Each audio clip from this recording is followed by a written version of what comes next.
imposé à tous avec des règles nouvelles et nous n'avons pas d'autre choix que d'y adhérer. Ce bouleversement par le numérique a certes apporté des améliorations à nos modes de vie, mais a également créé des incertitudes, surtout au gouvernement, qui n'ayant pas anticipé les effets rémanents pervers, doivent aujourd'hui courir, réfléchir pour apporter des solutions aux problèmes nouveaux liés à cette innovation. Le Bénin, en 2018, a adopté le Code du numérique, une première dans la sous-région, un document de plus de 500 pages avec 647 articles qui tentent de réglementer l'utilisation malveillante que peut être faite du numérique.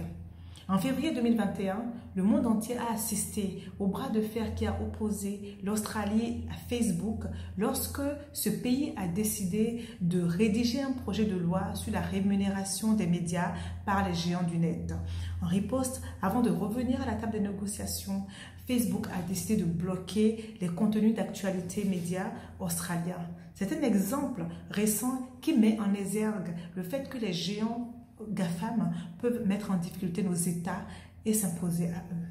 Face à leur taille, à leur puissance financière, au nombre de continents et d'utilisateurs qu'ils représentent, est-ce qu'une solution peut être efficace si elle n'est que nationale?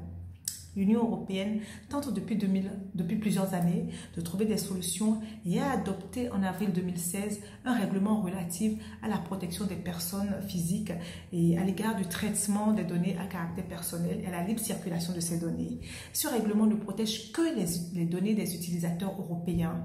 Que faisons-nous pour protéger les données des utilisateurs non européens qui sont membres de la francophonie mais qui ne sont pas européens?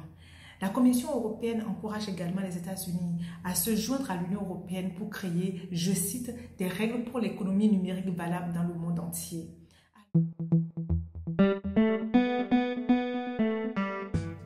Fort de ces 88 États et gouvernements, avec une estimation de plus de 300 millions de locuteurs, l'Organisation internationale de la francophonie peut constituer également un levier fort capable d'imposer des règles à travers une législation communautaire aux GAFAM. Alors, dans ce contexte, quelle politique efficace et pertinente peut-elle alors mettre en place pour y arriver? Nous, parlementaires de la francophonie, nous devons proposer des actions concrètes afin que les rapports entre nos États et les GAFAM soient apaisés et au service de la communauté.